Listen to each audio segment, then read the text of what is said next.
Hi friends, സാപ്പിഡ മലയാളത്തിൻ്റെ ഏറ്റവും പുതിയൊരു വീഡിയോയിലേക്ക് എല്ലാവർക്കും സ്വാഗതം. ഇന്നത്തെ വീഡിയോ OTT അപ്ഡേറ്റുകളാണ്. അതായത് ഏറ്റവും പുതിയതായിട്ട് വന്നിരിക്കുന്ന 5 സിനിമകളുടെ അപ്ഡേറ്റുകളാണ് ഇന്നത്തെ വീഡിയോ നമ്മൾ പരിശോധിക്കാൻ പോകുന്നത്. വേറെ സിനിമകളുടെ അപ്ഡേറ്റുകളും കാര്യങ്ങളൊക്കെ വന്നിട്ടുണ്ടെങ്കിലും ഞാൻ ഇന്നത്തെ വീഡിയോയിൽ പറയാൻ പോകുന്ന ഈ ഒരു 5 സിനിമകളാണ്.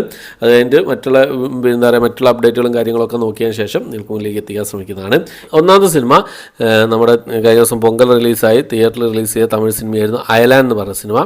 ഈ ഒരു സിനിമയുടെ OTT റൈറ്റ്സ് ആമസോൺ പ്രൈം സ്വന്തമാക്കിയതാണ് ഏറ്റവും പുതിയതായിട്ട് വന്നിരിക്കുന്ന അപ്ഡേറ്റ്. ശിവകാർത്തികേയൻ പ്രധാന വേഷം കൈകാര്യം ചെയ്ത സയൻസ് ഫിക്ഷൻ മൂവിയായിരുന്നു. ഞാൻ തിയേറ്ററിൽ കണ്ട് ഈ സിനിമയുടെ റിവ്യൂ ഞാൻ ചെയ്തിട്ടുണ്ട്. ഈ ഒരു സിനിമയുടെ ആമസോൺ പ്രൈമാണ് സിനിമയുടെ OTT റൈറ്റ്സ് സ്വന്തമാക്കിയിട്ടുള്ളത്. ഫെബ്രുവരി മാസം ലാസ്റ്റ് വീക്കിൽ ആമസോൺ പ്രൈം വഴി ഈ ഒരു സിനിമ റിലീസ് ചെയ്യുന്ന അപ്ഡേറ്റാണ് ഇപ്പോൾ പുറത്തു വന്നുകൊണ്ടിരിക്കുന്നത്. അടുത്തത് നമ്മുടെ പ്രഭാസിൻ്റെ സലാർ എന്ന് പറഞ്ഞ സിനിമയുടെ അപ്ഡേറ്റാണ്. നെറ്റ്ഫ്ലിക്സാണ് ഈ സിനിമയുടെ OTT റൈറ്റ്സ് സ്വന്തമാക്കിയിരിക്കുന്നത്, എല്ലാവർക്കും അറിയുന്ന കാര്യമാണ്. ഇപ്പോൾ നെറ്റ്ഫ്ലിക്സിൻ്റെ ഭാഗത്തു നിന്ന് ഒരു കമ്മിങ് സൂൺ പോസ്റ്ററൊക്കെ പുറത്ത് വന്നിട്ടുണ്ട്. ഈ മാസം ലാസ്റ്റ് ഈ ഒരു സിനിമയുടെ OTT റിലീസ് നമുക്ക് പ്രതീക്ഷിക്കാവുന്നതാണ്. ജനുവരി മാസം ലാസ്റ്റ് വീക്ക് നമുക്ക് പ്രതീക്ഷിക്കാവുന്നതാണ്. ഓക്കെ, അപ്പോൾ ഇപ്പോൾ തിയേറ്ററിൽ തകർത്തോടിക്കൊണ്ടിരിക്കുന്ന മലയാള സിനിമയാണ് നമ്മുടെ ജയറാമേട്ടനും അതുപോലെ തന്നെ മമ്മൂക്കയോ പ്രധാന വേഷം കൈകാര്യം ചെയ്ത എബ്രഹാം ഓസ്ലർ എന്ന സിനിമ. ത്രില്ലർ മൂവിയാണ്.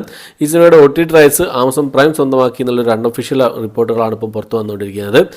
ഫെബ്രുവരി മാസം പകുതിയോടുകൂടി നമുക്ക് OTT റിലീസ് പ്രതീക്ഷിക്കാമെന്നും അപ്ഡേറ്റുകൾ വന്നുകൊണ്ടിരിക്കുന്നുണ്ട്. എന്തായാലും ഒഫീഷ്യൽ അപ്ഡേറ്റ് വരട്ടെ, അതുവരെ നമുക്ക് വെയിറ്റ് ചെയ്യാവുന്നതാണ്. പലരും കമൻറ്റ് ബോക്സിൽ ചോദിക്കുന്നുണ്ട് എബ്രഹാം ഓസ്ലർ ഏത് OTT പ്ലാറ്റ്ഫോമാണ് എന്ന് റിലീസ് ചെയ്യുന്നുള്ള കാര്യങ്ങളൊക്കെ.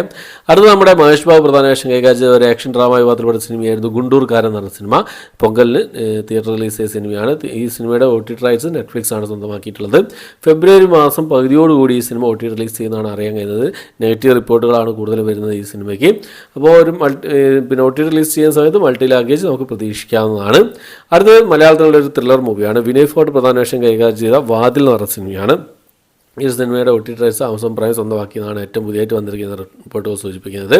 അപ്പോൾ ജനുവരി മാസം ലാസ്റ്റ് വീക്ക് ഈ ഒരു സിനിമയുടെ OTT റിലീസ് ആമസോൺ പ്രൈമിൽ നമുക്ക് പ്രതീക്ഷിക്കാവുന്നതാണ്. ഓക്കെ, അപ്പോൾ ഇത്രയും അപ്ഡേറ്റുകളാണ്. കഴിഞ്ഞ ദിവസം തിയേറ്റർ റിലീസ് ചെയ്ത ഒരുവിധ സിനിമകളൊക്കെ കണ്ടിട്ടുണ്ട്. എല്ലാത്തിൻ്റെയും റിവ്യൂ ഞാൻ ചെയ്തിട്ടുണ്ട്. കാണാത്തതൊന്ന് കണ്ട് സപ്പോർട്ട് ചെയ്യുക. ഇതുപോലുള്ള OTT അപ്ഡേറ്റും കാര്യങ്ങളൊക്കെ എല്ലാ ദിവസവും ചെയ്യാറുണ്ട്. പിന്നെ നിങ്ങൾക്ക് യൂസ്ഫുൾ ആവുന്ന പ്രതീക്ഷ. എല്ലാവരും സപ്പോർട്ട് ചെയ്യുന്നു പ്രതീക്ഷിക്കുന്നു, ഷെയർ ചെയ്യുന്നു പ്രതീക്ഷിക്കുന്നു, സബ്സ്ക്രൈബ് ചെയ്യുന്നു പ്രതീക്ഷിക്കുന്നു. പിന്നെ ഷോർട്ട് ഫ്ലിക്സിൽ റിലീസ് ചെയ്തൊരു തമിഴ് സിനിമയുടെ റിവ്യൂ ചെയ്തിട്ടുണ്ട്. കാണാത്തതൊന്ന് കണ്ട് സപ്പോർട്ട് ചെയ്യുക. ഓക്കെ, അപ്പോൾ ഇത്രയാണ് ഇന്നത്തെ വീഡിയോ. എൻ്റെ വീഡിയോ ഇഷ്ടപ്പെട്ടെങ്കിൽ ലൈക്ക് ചെയ്യാൻ, ഷെയർ ചെയ്യാൻ, സബ്സ്ക്രൈബ് ചെയ്യാൻ മറക്കാതിരിക്കുക. പുതിയൊരു വീഡിയോ ആയിട്ട് വരുന്നതായിരിക്കും. ബൈ.